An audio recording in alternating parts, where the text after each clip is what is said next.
I would like to say a child's birth is very important, and the window period of 1,000 days is very much crucial with the mother being from the day of her pregnancy till the child is reaching up till 6 months of age. This is an opportunity for the mother to develop, learn, find out, and what I can do for my child is necessary. In this period, the child is also developing, the child's brain cells are developing, child's growth is being planned, everything the body needs is taken care during these times.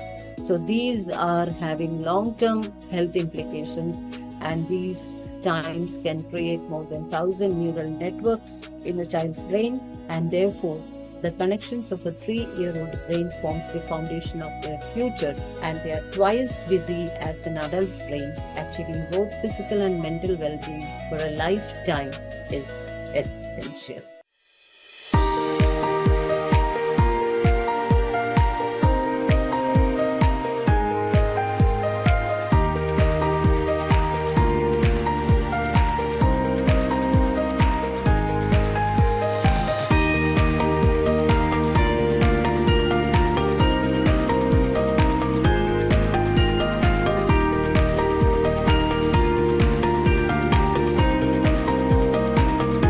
Now, so that is food security. Looking at nutritional security and nutritional emergency, there is no universally accepted definition to this, because this would keep varying, and the grades of which the severity would occur will also vary.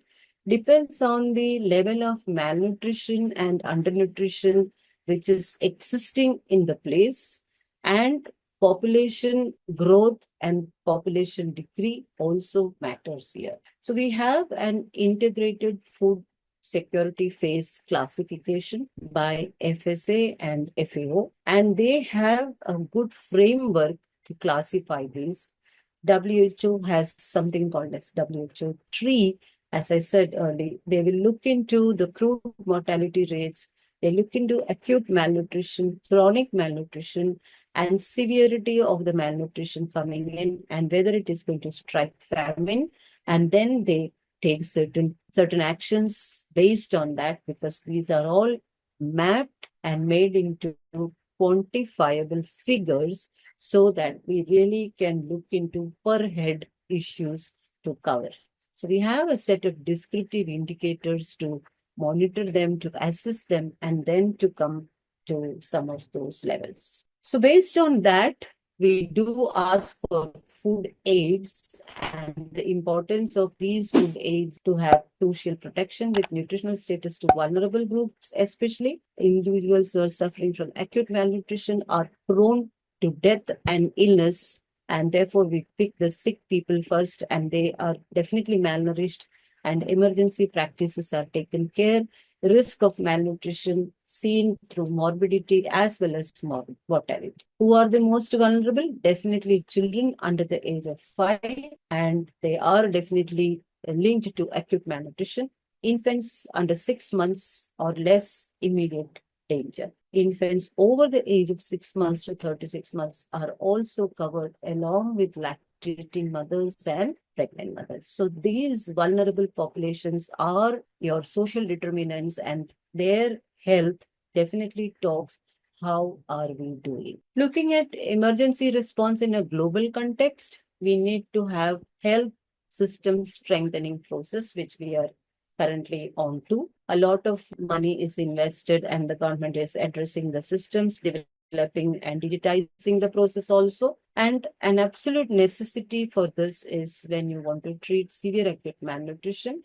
For that, lot of nutrition rehabilitation centers are developed, and children are enrolled there, kept there for about 30 days. Then, depending upon their increase in weight and betterment, they are sent home. In the next 2 months, they are called back to the place every 10 days to monitor. So this also is a program which keeps going up and down at times, but it is running in most of the places. So the understanding about the system and its action points, its weakness, and its strategies are very essential when you want to say what India is doing as an emergency response. We also have a substitution strategy or a gap filling strategy, which we do adopt. And here we train all the health system functionaries, and they're looking at their initial capacities. We train them to cope up with number of acute malnutrition cases, and we also help them to provide those treatment for those who are not covered. A broad identification is done between the number of patients and the expected number of patients, with the structure by which we can accommodate them if we want to admit them. And these are some of the strategies. From state to state. This varies depending where these are needed. And we do make those shift arrangements in these cases. Then we have a system strengthening strategy where certain modules are followed by the from which where the UN system is coordinated. And there's an agency, ACF. They are the ones who link, they train the people, and depending upon the role of all the people who are participating, their strengths are depending on that, the strategies are developed, and we have certain system approaches for that. And these strategies, they not only target the SAM, but they also target the health packages, the health systems, and they do work in conjunction. So it's not necessary that only SAM is being addressed here. It is also the general undernourishment which is seen also is definitely addressed in this system. Then once those are addressed, we come to crisis management strategy, where the seasonal involvement of peaking up, especially during rainy season, we have a lot of issues with the health system, with the children, with more of diarrhea issues, more of vitamin deficiency issues are precipitated at that point of time. And these are definitely addressed and negotiated very well. And from case to case, though this varies, the stabilization and destabilization process of this is a multi-sectoral seasonal calendar tool. So in that, we have a system which says in these times, everybody has to be immunized, and the immunization program is taken care completely because it's a circle. It's an approach of a life cycle by which we need to address this, and we see to it that everybody follows the immunization protocols which are kept by the government. It's not all said and easy done. It's a long wait to receive some of these benefits once it is planned and materialized. Even though it is implemented, by the time it reaches to the field, it's a little bit of time taken to reach out to different places. So we look at, in that point of time, we look at the vulnerable areas and the groups of the population who are the ones which we have identified, their physiological vulnerability, infant, young children, pregnant and breastfeeding women, people with chronic disease, HIV. There will be elderlies who are there. The geographical vulnerability needs to be considered, and it could be a drought area, it could be a flood area or a conflict developed area.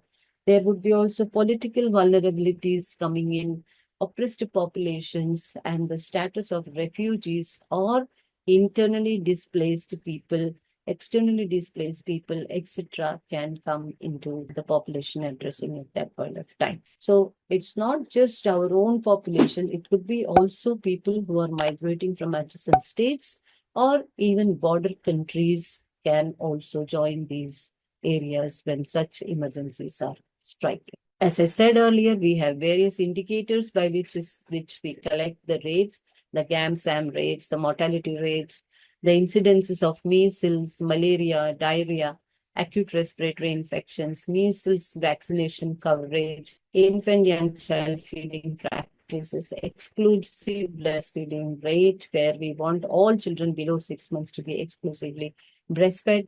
And knowing all the level of these indicators help us to make the program more strong, with certain yardsticks to develop certain indicators, implement certain programs with good strength. Some of the programs do need those data which is needed as an information. And it also helps us to address the system and address the risk which is there, to reduce those risks which comes across. The seasonal factors does play a lot of variability, and the seasonal variations of acute malnutrition are caused majorly due to deterioration of risk factors, access to food, availability of food, and consumption of the food, care and feeding practices, disease, health service provided, unhygienic sanitary conditions. All this definitely influence the system. The seasonal fluctuations are also environmental and climatic. So some of these are addressed by us as a population. Some of these are beyond our control also. The existing micronutrient deficiencies definitely needs to be taken care, because those are the most vulnerable ones, which are hidden, which are not seen, and that can create a lot of risk in spreading an epidemic when such emergencies are in place. Now, looking at the coping mechanisms, what can be done? That's the mandate which lies with the Ministry of Health, and they do find out increased number of cases to keep popping up so that people are addressed into system. And an analysis of the health system with 6 building blocks are carried out usually at the national and the regional level. And there are specific structures to this to understand the coping mechanisms. The crisis management definitely is by the cooperation of the stakeholders. The public has to comply with all the functionaries. It's not an easy said and done thing, but still people need to cooperate during these kind of systems, and each phase is definitely taken care. I'll share a table so that we understand how this is done. And this crisis management should be pre-negotiated with the donors so that the donor knows phase-wise what is that needs to be invested. So this is a tool by which we usually address. So what do we do is look at the building blocks. You have management and governance, health workers, medication and vaccine. What are the situations which you address? Laws, policies are in place or not? Is there an operational body or not? Do we have a preparational plan? Do we have partners? Are there provisions for registering the foreign and the national humanitarian agencies? Do they give us logistical support or not? And what can be done if that emergency arises is regulations which are health related, emergency related, with provisions, with medical products, with related to medical concerns. For example, good amount of masks, people have learned to use masks intermittently at a given point of time. Coordination mechanisms where people and health authorities are involved for coordination. Agreements are signed with public and private sectors as well as the civil society. So these help us to address the situation. Looking at health workers, are they qualified? Do they have appropriate educational and training programs? Are they skilled enough? And the training and education is then given depending upon the database, the sources by which it is available. Appropriate skills are given to the people to train them and then to put them into the field. And these procedures are followed by mobilizing the workers, addressing the system, helping them to carry out a day-to-day activity. Medications and vaccines, standard emergency inputs, equipments, say for example, vaccine storages, cold storages, inventory for that is needed. Are we able to stock them? Mechanism for speedy delivery, procedures for exceptional access to medical products, etc. are some of the issues which can be addressed. I've just taken one aspect so that I just can explain what they are doing and how this is being implemented for a common understanding. So that's how we usually help people. So we check mothers also, and looking at their middle upper circumference, we come to know whether they are malnourished or not. When it's a green sign, yellow, red, and orange, the 4 stages will come on the tape as the mid circumference width is mapped.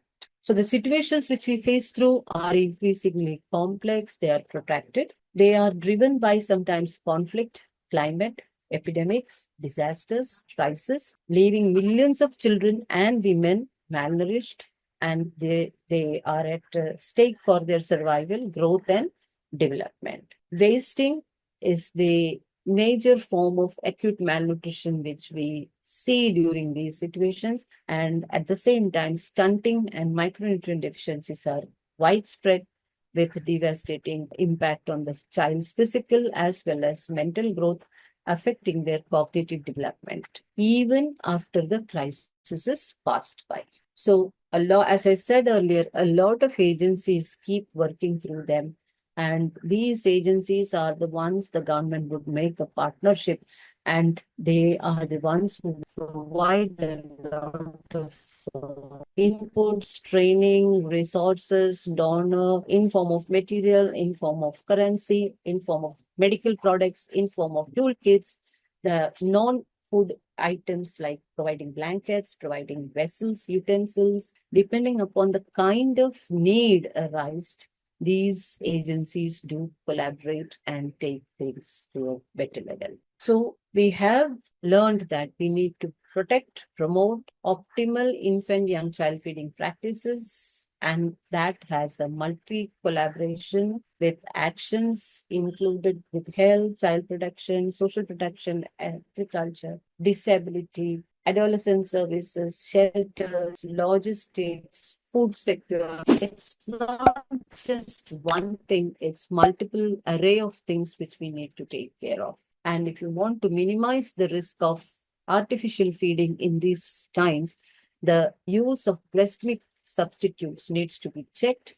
It has to be constantly monitored, context specific, skilled support needs to be there. Nutritional needs of those children also needs to be met who are not breastfed.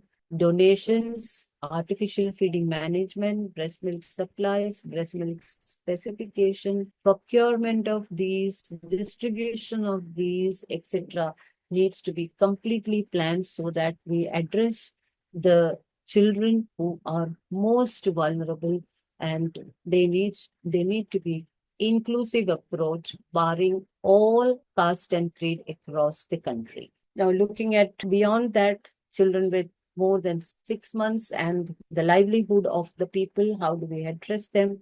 Is by cash or voucher schemes to purchase nutrient-rich foods, distribution of nutrient-rich foods through the household, provision of multiple micronutrient-rich foods, especially for 6 to 23 months, fortification with supplements, livelihood and safety net programs, use of animal milk products, provision of non-food items, access to communal food preparation, safe food handling, eating at playing spaces. Some of those issues which we need to consider and address.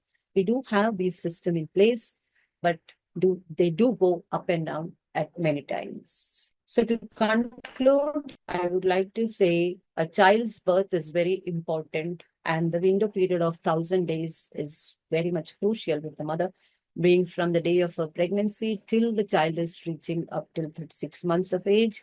This is an opportunity for the mother to develop, learn, find out, and what I can do for my child is necessary. In this period, the child is also developing, the child's brain cells are developing, child's growth is being planned. Everything the body needs is taken care during these times. So these are having long-term health implications, and these times can create more than 1,000 neural networks in a child's brain, and therefore the connections of a 3-year-old brain forms the foundation of their future, and they are twice busy as an adult's brain. Achieving both physical and mental well-being for a lifetime is essential. So an appropriate timely support of an infant young child feeding in emergencies saves lives, protects the child nutrition, health benefits, development, and also benefits the mother. That is the key take-home messages. We vouch for future citizens. Thank you. Okay, I'm just going to unmute Mr. Shmuel. Very interesting presentation. I very like it, this presentation. And I have a question. What, according to your opinion, needed to be a role of international community, of international organizations in ensuring nutrition in emergencies for poor and low socioeconomic, low income populations? International Organization for ensuring nutrition in emergencies for poor and low income populations. Okay, I got the question. Thank you for that, Mr. Irushalmi. What international organizations do is there is something called as, if you have to address the nutrition aspects, with something called as Standing Committee of Nutrition. And there is an emergency nutrition network program, which has at approximately 30 to 43 countries who have pitched in with all their resources, and they are ready to help at any given point of time. So any government who wants a support or needs support has to approach them. And these committees are the ones who take a decision by asking them for the data, for their real-time situations, what resources they have, and what needs to be provided. So they help them in making an emergency prepare plan, and that is how these countries are helped. Does that answer you? Yeah, of course. Thank you very much. Thank you, Shmuel. Well, I'd like to ask one question from my side. sure. In your view, what are the biggest gaps in India's current emergency nutrition preparedness plans for children? Okay. So my understanding is once we roll out the plans, it is implemented in all the states. It is also reached out to all the districts. At the first step, everything goes very well and everybody receives the program also. Second step also, everybody takes it very seriously and goes. By the time it reaches the third and the fourth step, then the reception also is not so great, and people will already have acquired some aspects of those programs. Then they feel they can manage it, and by the time it is on the fourth phase, it slowly starts vanishing. But when you look at the most vulnerable at the extreme borders, it is also a big challenge to reach there with all the facilities and with all the kind of mobile services which we have. Willingness of the person who would like to serve them. Then, even though the government gives the support to go there, it is not a sudden easy task to go, see, understand, implement, and if not, strengthen the system and give that response back to the government. So suppose if a third party is taken into consideration to go and do this, what happens sometimes is the reports when we get back, at times the officials are transferred, not doing the work regular. So those have a negative impact on the system also. When I said the second stage, say, let's take an example of a pregnant mother. The second stage in what happens is some of the mothers, then they migrate to their parent families. And then there they may continue, they may not continue the program. Because if they have a better facility, they always feel, I would like to go for a private doctor. The government system, they don't depend. So when something untoward incidents happen, then we get the report back, but then that is counted into the negative aspect. And then we are helpless at that point of time. So respite, that's where I said always, it's also a people's collective participation in the program, that they receive the program very well. So these are some of the challenges which are faced. Local food systems and agri-nutrition linkages be leveraged more So effectively. correct. That is one thing which we are always promoting, because what is locally grown is easily available. So right now I belong to Kerala, but I am in Gujarat. So when I'm in Gujarat, I consume whatever is available in Gujarat. When I'm in Kerala, I'll come down, I'll consume whatever is available here. So we prefer that people consume the local grown foods more and consume it in multiple varieties so that they get almost all the nutrients which they need. The current lifestyle and the current produces which we have do have multiple deficient nutrients in them. And therefore, when we see that, we address certain fortification process. Biofortification is one, which I have not talked about it today, and food fortification is one. So we go by two methodologies. So we want first approach dietary diversification, which is to consume locally produced diets. Second, we go for food fortification. We also give supplements to people once we identify them. So these are the three steps usually we do. Mr. Sanjeev Sood has asked, he's from Delhi. He's been running a small personal initiative to provide meals to street children every Saturday. His initiative has over 200 beneficiaries every week now. While this operates on a modest scale, he's exploring ways to expand it and structure it more effectively. Could you advise if there are any government schemes or partnerships that he could look up to enhance his effort and reach more people? Okay. So one is that since he's in Delhi, much easier to get to connected with the CSR outputs of any big corporates. So any big corporates definitely help out with those kind of things because it's their investment into that area and they do take it up because they have some tax benefits on that. So one is that. Second, being in Delhi, he should connect with UNICEF because UNICEF has an office in Delhi and they should be able to suggest who are the partners who can help them. UNICEF does not encourage this, but UNICEF can connect to other small partners who are side by side working on these issues. So that is two ways of handling it. Thank you. A question from Medha Pohane. Could you please mention the challenges in food adulteration in meal programs? So when we are cooking large meals, let's take an example of the current school feeding program. So we cook them across the country as a large meal which goes across. First challenge is procurement. Are we procuring the best quality of the grain or because let's say we make dal or of the legume, vegetables, the tender coating system of government always goes for a low price coating.